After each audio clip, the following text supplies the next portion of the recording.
Hi everyone, ಎಲ್ಲರೂ ಹೇಗಿದ್ದೀರಾ? ಎಲ್ಲರೂ ಚೆನ್ನಾಗಿದ್ದೀರಾ ಅಂತ ಅಂದ್ಕೊಳ್ತಾ ಈ ಒಂದು ರೆಸಿಪಿನ ಸ್ಟಾರ್ಟ್ ಮಾಡ್ತಾ ಇದ್ದೀನಿ.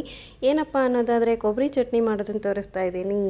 ಯಾಕೆ ಅನ್ನೋದಾದರೆ ಇತ್ತೀಚಿನ ದಿನಗಳಲ್ಲಿ ವಿಂಟರ್ ಸೀಸನ್ ಆಗಿರ್ಬೋದು ಅಥವಾ ರೈನಿ ಸೀಸನ್ ಆಗಿರ್ಬೋದು ಅಥವಾ ಯಾವುದೇ ಸೀಸನ್, ಸಮ್ಮರ್ ಸೀಸನ್ನೇ ಆಗಿರ್ಬೋದು ಗೈಸ್, ಚಟ್ನಿ ಬೇಗ ಕೆಟ್ಟೋಗುತ್ತೆ ಅಂತಾರೆ. ಅದಕ್ಕೋಸ್ಕರ ಯಾವ ರೀತಿ ಮಾಡೋದು ಅನ್ನೋದನ್ನು ತೋರಿಸ್ಕೊಡ್ತಾ ಇದ್ದೀನಿ. ಫಸ್ಟ್ ಗೈಸ್, ನಾನಿಲ್ಲಿ ಹಸಿಮೆಣ್ಸಿನ್ಕಾಯಿನ ಫ್ರೈ ಮಾಡ್ತಾಯಿದ್ದೀನಿ. ಆಯಿಲೇನೂ ಹಾಕಿಲ್ಲ, ಆಯಿಲ್ ಹಾಕೋಕ್ಕೆ ಹೋಗಬೇಡಿ. ಇದಕ್ಕೆ ಲಾಸ್ಟಲ್ಲಿ ಒಂದು ಒಳ್ಳೆ ಒಗ್ಗರಣೆ ಕೊಟ್ಟರೆ ಆಯಿಲ್ ಅಪ್ಲೈ ಆಗಿರುತ್ತೆ. ಸೊ ಈಗ ನೀವು ಇದು ಯಾಕೆ ಕೆಲವರು ಹಸಿ ಮೆಣಸಿನ್ಕಾಯಿ ಹಾಗೆ ಡೈರೆಕ್ಟಾಗಿ ಹಾಕ್ತಾರೆ, ಆ ಥರ ಹಾಕಬಾರ್ದು. ಗ್ಯಾಸ್ಟ್ರಿಕ್ ಪ್ರಾಬ್ಲಮ್ಮು ಮತ್ತು ಆ್ಯಸಿಡಿಟಿ ಪ್ರಾಬ್ಲಮ್ ಆಗುತ್ತೆ. ಅದಕ್ಕೋಸ್ಕರ ಹಸಿದು ಯಾವತ್ತೂ ಯೂಸ್ ಮಾಡೋದಕ್ಕೆ ಹೋಗ್ಬಿಡಿ. ಇದು ಒಂಥರ ಟಿಪ್ಸ್ ಅಂತಲೇ ಅಂದ್ಕೊಳ್ಳಿ. ನೆಕ್ಸ್ಟ್ ಇಲ್ಲಿ ಒಂದು ಸೈಡಲ್ಲಿ ನಾನೆಲ್ಲ ಒಂದು ಪ್ಲೇಟಲ್ಲಿ ಜೋಡಿಸ್ಕೋತಾ ಇದ್ದೆ ಕೊಬ್ಬರಿ ಚಟ್ನಿಗೆ. ಆಲ್ಮೋಸ್ಟ್ ಕೊಬ್ಬರಿ, ಹಿಂಗು ಮತ್ತು ತೆಂಗು ಯೂಸ್ ಮಾಡೋದನ್ನು ಕಲೀರಿ. ಯಾಕೆ ಅಂದರೆ ದಿನನಿತ್ಯ ಲೈಫಲ್ಲಿ ನಾವು ಸಾಂಬಾರಿಗಾಗಿರ್ಬೋದು ಅಥವಾ ಚಟ್ನಿಗಳಿಗೆ ಈ ಥರ ಯೂಸ್ ಮಾಡಿದರೆ ಒಳ್ಳೆಯದು. ಈಗ ನಾನು ನೆಕ್ಸ್ಟ್ ಹಾಗೆ ಹುರ್ಗಡ್ಲೆ ಹಾಕೋತಾ ಇದ್ದೀನಿ ಜಾರ್ಗೆ. ಯಾಕೆ ಅಂದರೆ ಸ್ವಲ್ಪ ಒಂದು 1/2 ಸ್ಪೂನಷ್ಟು ಹುರ್ಗಡ್ಲೆ ಹಾಕಿದ್ದೀನಿ. ಕೆಲವರೆಲ್ಲ ಹೋಟೆಲಲ್ಲಿ ಜಾಸ್ತಿ ಕ್ವಾಂಟಿಟಿ ಬೇಕು ಅಂತ ಹುರ್ಗಡ್ಲೆ ಜಾಸ್ತಿ ಹಾಕ್ಬಿಡ್ತಾರೆ, ಕೊಬ್ಬರಿ ಕಡಿಮೆ ಹಾಕ್ತಾರೆ, ಕೊಬ್ಬರಿ ರೇಟ್ ಜಾಸ್ತಿ ಇದೆ ಅಂತ. ಬಟ್ ನೀವು ಆ ಥರ ಮಾಡಬೇಡಿ, ಹುರ್ಗಡ್ಲೆ ಕಡಿಮೆ ಹಾಕ್ಕೊಳ್ಳಿ. ಈಗ ಶುಂಠಿ ಪೇಸ್ಟ್ ಹಾಕ್ತಾಯಿದ್ದೀನಿ. ನಾನು ಮನೆಯಲ್ಲೇ ಮಾಡಿಟ್ಕೊಂಡಿರ್ತೀನಿ. ಈಗ ಒಂದು ಪಿಂಚಷ್ಟು ಹುಣಸೆ ಹಣ್ಣು ಹಾಕ್ತಾಯಿದ್ದೀನಿ. ಪಿಂಚೇನಿಲ್ಲ, ಒಂಚೂರು ಜಾಸ್ತಿ ಇದೆ. ಈಗ ಬೆಳ್ಳುಳ್ಳಿ ಮತ್ತು ಕರಿಬೇವು, ಹಸಿಮೆಣ್ಸಿನ್ಕಾಯಿ ಹುರಿದಿಟ್ಟಿದ್ನಲ್ಲ ಅದು, ಮತ್ತು ಕೊಬ್ಬರಿ ಪೀಸಸ್ಸು. ನೋಡೋಕ್ಕೆ ದಪ್ಪ ಕಾಣ್ತಿದೆ ಅಂತ ಅಂದ್ಕೋಬೇಡಿ, ನಾನು ತೆಳ್ಳಗೆ ಪೀಸಸ್ ಮಾಡಿರೋದು. ನಾನು ಇದೇ ಥರ ಮಾಡ್ಕೊಳ್ಳೋದು ಯಾವಾಗಲೂ. ಈಗ ಒಂದು ಪಿಂಚಷ್ಟು ಹಿಂಗು ಯಾಕೆ ಹಾಕಬೇಕು ಅಂದರೆ ಶೀತ ಮಕ್ಕಳಿಗೆ ಆಗೋದಿಲ್ಲ, ಮತ್ತು ಶೀತ ಜ್ವರ ಇದೆಲ್ಲ ಅವಾಯ್ಡ್ ಆಗುತ್ತೆ, ಕೆಮ್ಮು. ಅದಕ್ಕೋಸ್ಕರ ನಾನು ಎಲ್ಲದಕ್ಕೂ ಹಿಂಗನ್ನು ಯೂಸ್ ಮಾಡ್ತೀನಿ. ಈಗ ಜೀರಿಗೆ, ಒಂದು ಪಿಂಚಷ್ಟು ಜೀರಿಗೆ ಹಾಕ್ತಾಯಿದ್ದೀನಿ. ಇದು ಆ್ಯಸಿಡಿಟಿ, ಗ್ಯಾಸ್ಟ್ರಿಕ್ ಇರೋರಿಗೆ ಡೈಜೆಷನ್ ಚೆನ್ನಾಗಾಗುತ್ತೆ. ಆಗ ಆ್ಯಸಿಡಿಟಿ ಪ್ರಾಬ್ಲಮ್ ಬರೋಲ್ಲ, ಗ್ಯಾಸ್ಟ್ರಿಕ್ ಪ್ರಾಬ್ಲಮ್ ಬರೋಲ್ಲ. ಈಗ ನೆಕ್ಸ್ಟ್ ನಾನು ನೀರು ಹಾಕ್ದೇ ರುಬ್ಬಿದ್ದೆ. ಈಗ ಕೊತ್ತಂಬರಿ ಮತ್ತು ನೀರು ಹಾಕಿ ರುಬ್ಬಿದ್ದೀನಿ.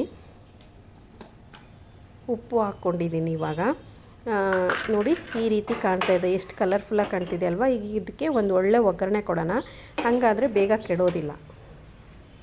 1 ಸ್ಪೂನ್ ಎಣ್ಣೆ ತೊಗೊಂಡಿದ್ದೀನಿ. ಇದಕ್ಕೆ ಒಂದು ಪಿಂಚು ಹಿಂಗೆ ಹಾಕ್ಕೋತಾ ಇದ್ದೀನಿ.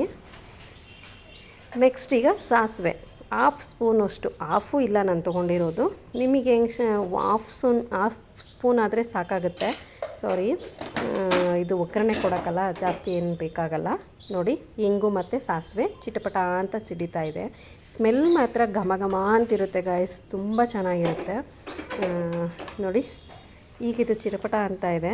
ನೆಕ್ಸ್ಟ್ ನಾನು ಇದಕ್ಕೆ ಕರಿಬೇವು ಆ್ಯಡ್ ಮಾಡ್ಕೋತಾ ಇದ್ದೀನಿ. ಒಂದು 4 ಎಸಳು ಕರಿಬೇವನ್ನ ಪೀಸಸ್ ಮಾಡಿ ಹಾಕ್ತಾಯಿದ್ದೀನಿ. ನೋಡಿ, ಅದು ಕೂಡ ಚಿಟಪಟ ಅಂತ ಸಿಡಿತಾ ಇದೆ. ಈಗ ಇದಕ್ಕೆ ಒಣ ಮೆಣಸಿನ್ಕಾಯಿ ಒಂದು ತೊಗೊಂಡಿದ್ದೀನಿ. ಇದನ್ನೇ ಮುರಿದ್ಬಿಟ್ಟು ಹಾಕ್ತೀನಿ. ಯಾಕೆ ಅಂದರೆ ನೋಡೋಕ್ಕೆ ಮೇಲ್ಗಡೆ ತುಂಬ ಚೆನ್ನಾಗಿರುತ್ತೆ, ನೋಡೋಕ್ಕೆ ಗಾರ್ನಿಷಿಂಗ್ ಚೆನ್ನಾಗಿ ಬರುತ್ತೆ ಅನ್ನೋದಕ್ಕೋಸ್ಕರ ನಾನು ಈ ಥರ ಹಾಕ್ಕೋತೀನಿ. ಇದು ಕೂಡ ಫ್ರೈ ಆಗಬೇಕು. ಈಗ ನೆಕ್ಸ್ಟ್ ಲಾಸ್ಟಲ್ಲಿ ಉದ್ದಿನಬೇಳೆ ಹಾಕ್ತೀನಿ. ಉದ್ದಿನಬೇಳೆ ಹಾಕೋದ್ರಿಂದ ಘಮನೂ ಚೆನ್ನಾಗಿರುತ್ತೆ ಮತ್ತು ಇದು ಹೆಲ್ತಿಗೂ ತುಂಬ ಒಳ್ಳೆಯದಂತೆ. ಈಗ ಕೆಲವರು ನಾನ್ ವೆಜ್ ಎಲ್ಲ ತಿಂತಿರ್ತಾರಲ್ವ, ಈಗ ವೆಜಿಟೇರಿಯನ್ಸು ನಾನ್ ವೆಜ್ ತಿನ್ನೋಕ್ಕಾಗಲ್ವಲ್ಲ, ಇದರಲ್ಲಿ ಕೊಬ್ಬಿನಂಶ ತುಂಬ ಇರುತ್ತಂತೆ ಮತ್ತು ಹೆಲ್ತಿಗೆ ತುಂಬ ಒಳ್ಳೆಯದು ಉದ್ದಿನಬೇಳೆ ಅಂತ ಹೇಳ್ತಾರೆ. ಆದಷ್ಟು ಉದ್ದಿನಬೇಳೆನ ಯೂಸ್ ಮಾಡ್ಕೊಳ್ಳಿ. ಹಾಗಂತ ಜಾಸ್ತಿನೂ ಅಲ್ಲ, ಕಡಿಮೆನೂ ಅಲ್ಲ, ಆ ಥರ ಕ್ವಾಂಟಿಟಿಲಿ ಯೂಸ್ ಮಾಡ್ಕೋಬೇಕು ಉದ್ದಿನಬೇಳೆನ. ಈಗ ನಮ್ಮ ಒಗ್ಗರಣೆ ರೆಡಿಯಾಗಿದೆ. ನಾವು ಜಾರಲ್ಲಿ ಮಿಕ್ಸಿ ಮಾಡಿ ಇಟ್ಕೊಂಡಿದ್ದೀವಲ್ಲ, ಅದನ್ನು ಒಂದು ಬೌಲ್ಗೆ ಸರ್ವ್ ಮಾಡ್ಕೊಳ್ಳೋಣ. ಇದು ಒಗ್ಗರಣೆ ಸ್ವಲ್ಪ ತಣ್ಣಗಾಗಬೇಕು. ಡೈರೆಕ್ಟು ಬಿಸಿ ಇದ್ದಂಗೆ ಹಾಕಿಬಿಟ್ರೆ ಕೆಟ್ಟೋಗೋ ಚಾನ್ಸಸ್ ಇರುತ್ತೆ. ಸ್ವಲ್ಪ ತಣ್ಣಗಾಗಲಿ ಅಂತ ಸೈಡಿಗೆ ಇಟ್ಟಿದ್ದೀನಿ. ಈಗ ಬೌಲಿಗೆ ಸರ್ವ್ ಮಾಡಿಕೊಂಡೆ.